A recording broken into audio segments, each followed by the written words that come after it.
Welcome back. Chapter 18, Ruth. I stand in front of my closet surveying my clothes. No chic designer outfit has spontaneously materialized, so I reach for the khaki shirt and a red top with spaghetti straps that I bought at a thrift store several years ago. Catherine is in the living room, flipping through TV channels. Snippets of different programs fill the air. A man with a British accent declares a pastry feeling disappointing. A girl pleads with her father to get her a horse. Then the buzzer of a game show blares and a woman cries, "Dolly Parton." Finally, I hear the familiar dialogue of the movie Bridesmaids. Catherine stays on that channel. It sounds like she's settling in for the evening. I don't want to leave my daughter, but if I don't get out of the apartment for a few hours, I'm going to lose it. This morning felt surreal. Seeing our former neighborhood unnerved me even more than I anticipated, so it worked a little bit. The apartment next to our old one still has the same silvery wind chimes dangling from the fire escape rails, which means our neighbor hasn't moved. The woman with the wind chimes made overtures to us while we lived there. I think she was lonely. She brought over muffins when we moved in and let Catherine play with the stray cats she was always taking in. When one of the cats escaped and went missing, she came over and pressed a flyer with the cat's photo into my hands and lingered, clearly yearning for company, until I pretended I had an urgent errand to run. As I looked up at those wind chimes earlier today, I was gripped with the urge to get out of town as fast as possible. Why? I didn't like living in that apartment. Even though I kept the place scrumptiously clean, I once found a dead mouse under Catherine's bed. Being back in this neighborhood made me feel itchy. I tried to mask my feelings, but I couldn't help sagging in relief when Catherine agreed to my suggestion that we eat our subs in the Bonneville because the deli was so crowded. It was easy to look out the windshield at approaching pedestrians from my vantage point, and the side mirror let me keep tabs on what was going on behind me. The day was bright, which meant Catherine didn't question the fact that I was wearing my oversized sunglasses. I couldn't believe my good luck when she wanted to leave after an hour. The only truly dangerous moment came when she suggested stopping by the steakhouse. She had on glasses. Okay. I deflected her a little too roughly, but after a while, the tension between us dissipated. A Tootsie Pop can be an effective way to bridge the distance between a mother and a daughter who share the curse of a sweet tooth. After I finished changing, I walked into the bathroom and brushed my teeth to get rid of any remaining traces of the single small brownie I ate. I would have loved to have had seconds, just like I crave eating the other half of my sub instead of wrapping it up and giving it to a homeless guy. But being at this weight suits my purposes. I need to look as different as possible from the curvy, long-haired girl I was in high school. Oh, that's why she's so thin.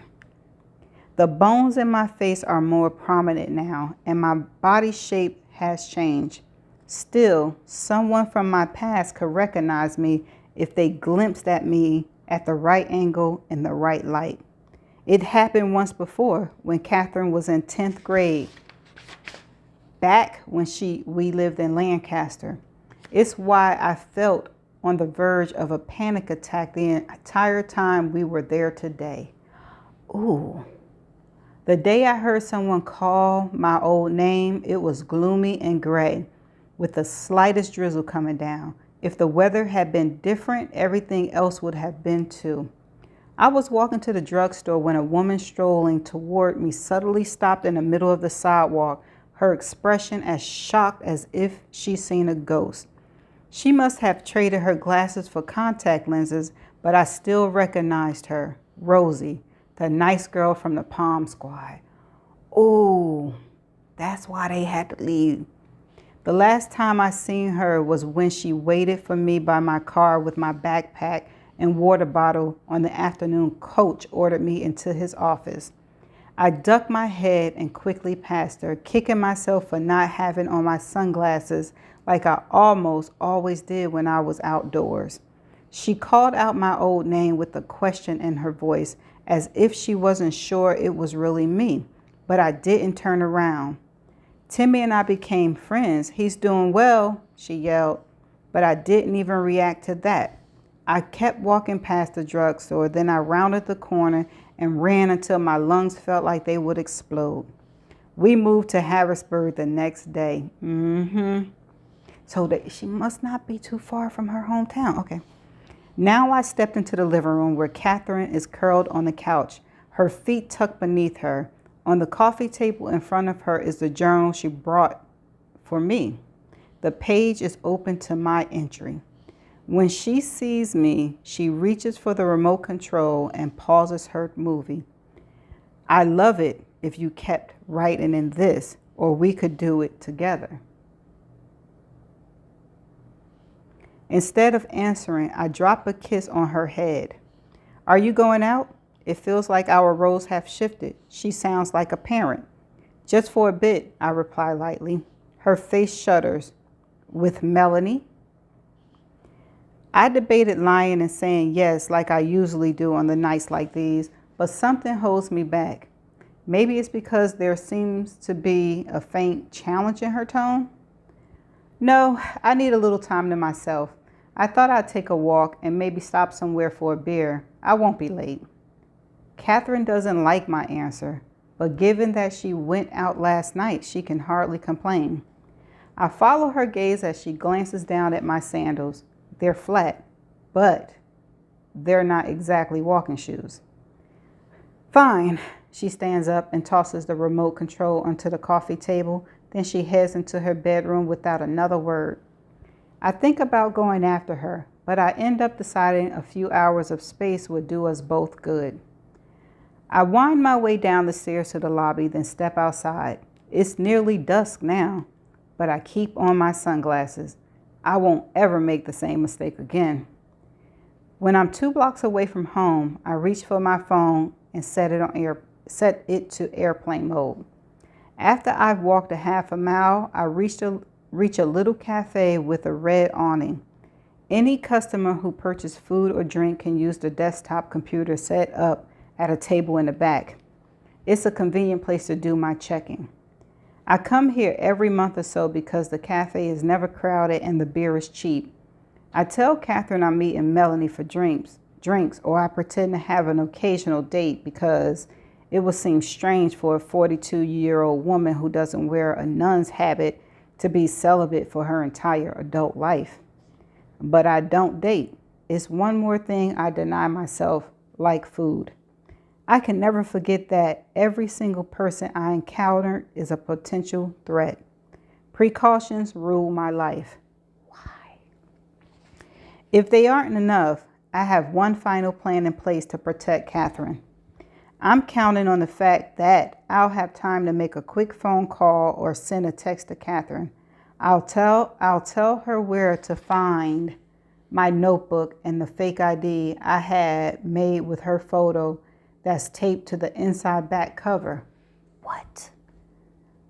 I'll instruct her to carry only what we can fit inside the gray duffel bag that's on the top shelf of my closet. I'm not writing my journal simply to reveal my true story to my daughter. It's also intended to teach her how to run. When I get home, Catherine is dozing in front of the TV in the living room. Instead of waking her, I decided to write more in my notebook, even though my dyslexic worsens when I'm tired, forcing me to go more slowly than I'd like. We've been in this apartment for almost 4 years now, the longest we've stayed at any address. I could be getting soft. I need to remind myself how to run too. Whoa. It was pitch black outside when James pulled up outside my house, repeating his plan as I sat nearly catatonic next to him in the Corvette. I was a pack I was to pack a few changes of clothes, grab whatever valuables I can find, and then drive to meet him at Pizza Pizzaya at midnight. We had 1 hour to disappear. What would you take with you? I stood in the middle of my bedroom, looking at the Polaroid photo tacked up on my bulletin board and the pink piggy bank I've gotten for my 8th birthday and my trophy from when our Palm Squad won regionals. I only began to move when I realized how much time I was wasting. I reached for the gray duffel bag on the top shelf of my closet and packed jeans, a sweatshirt, and a couple of t-shirts, underpants, and an extra bra. I kept on the clothes I was wearing even though Coach's blood had stained them. James had instructed me to not leave any evidence behind. I crept to my bathroom and collected my toothbrush, toothpaste, and hairbrush. I knew my mother kept jewelry in a velvet box on her bureau, a pair of real diamond earrings she inherited, and an opal ring, but I couldn't bring myself to sneak into my parents' bedroom. I felt certain they'd bolt upright in bed, somehow knowing what James and I had done. I emptied my piggy bank of the bills and the 2 quarters it contained and put the money in my pocket, then carried my duffel downstairs, avoiding the creaky step. My limbs felt slow and heavy, as if I was moving underwater. It took every ounce of my will to keep going forward instead of falling to the ground and curling into a ball. My mother's purse sat on the kitchen counter. I took all the cash she had, $68, no credit cards, James had instructed, nothing that could lead the police to us. My father's wallet was in a dish by the kitchen door, along with his car keys, but I couldn't bear to steal from him. I looked at the gold watch James had put on my wrist. 15 minutes left. It would take me 10 to get to our meeting spot. It was so hard to think. My mind felt like it was shutting down. What else might I need? My school backpack was on the kitchen table. I reached into it and grabbed whatever my fingers touched. A pen, a green spiral notebook, the one I'm writing in now, a pack of tissues, an apple I hadn't eaten at lunch. I added it all to my duffel bag. I looked at the phone on the wall. All I had to do was lift the receiver and dial 911. James wasn't here to stop me this time. I took a step towards it, then another. Headlights cut through the darkness, briefly flashed into our kitchen as the driver turned the corner adjacent to our house. Maybe James knew what I was thinking. Maybe he was coming for me. I held my breath. The car moved on, and I moved away from the phone. Tick, tock. Coach's watch whispered. My time was up. Just as I opened the door to go outside, I saw a tube of cherry chapsticks next to Timmy's backpack. Timmy loved the sweet smell, so Dad brought him a tube at the drugstore every now and then. I couldn't bring any pictures with me or say goodbye to my little brother and Dad, so I put the chapstick in my pocket. That's why she liked the cherry chapstick. I walked out of my house for the final time and stood on the front walk in the soft night air. Step 2 of James' plan. You've taken what you can carry. Now it's time to disappear. Where would you go? I slipped into my car, started the engine, and pulled away, praying the noise wouldn't wake anyone. I reached a stop sign at the corner. A left turn would take me towards Pizza Pizzaya. James would be there waiting.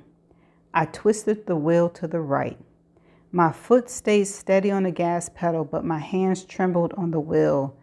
2 miles, 5 miles, 10. I kept going until I passed the city limits. Logically, I knew James could have no idea where I was going. I didn't even know where I was heading. But every time I saw another vehicle on the highway, I couldn't breathe until it passed. I'm not sure how long I drove, but I think it was probably an hour or so. I've seen enough crime shows on TV to know I couldn't stay in my car with the license plate as connected to me as my fingerprints. I might have been able to switch my place with another car, like I seen a bank robber do on one of those shows, if only I thought to bring a screwdriver instead of an apple. Up ahead was a brightly lit 24-hour Denny's with several trucks and a few cars in the parking lot. I pulled in at the last second and rode to a stop as far away from the highway as possible. In a dark spot at the far end of the lot, my car might not be noticed for a day or two. In any case, leaving it here felt safer than continuing to drive. I lifted my duffel bag off the front seat and walked towards the other vehicles. I reached an 18-wheeler first and crept around it in a slow circle, trying to figure out if there was a way to conceal myself inside. I climbed up on the running board and the steps above it and stood on my tiptoes to peek in the window. There was a second row of seating, a long bench with some scrunched up blankets where the driver must take naps. I could hide in the footwell behind the driver and cover myself with one of the blankets. When the trucker stopped for his next meal, I'd climb out. It wasn't a great plan, but I couldn't think of any other way to get out of the area fast. I tested the door. It was locked. I stepped down and circled around the front of the truck and climbed up on the opposite side, stretching my hand toward the passenger door. Then a man's voice cut through the night. He asked why was I trying to break into his truck. Fear and relief crashed through me in equal measures. The voice behind me, male, adult, annoyed, didn't belong to James. I stepped down, keeping my head low, and mumbled that I wasn't going to steal anything. I just thought I could catch a ride. I started to hurry away towards the highway, but he called after me to stop. I halted. I hadn't gotten a good look at the trucker, but I'd seen enough to know he was much bigger than me. The trucker didn't say anything immediately. I waited, listened as the silence was briefly broken by the whoosh of a car speeding by.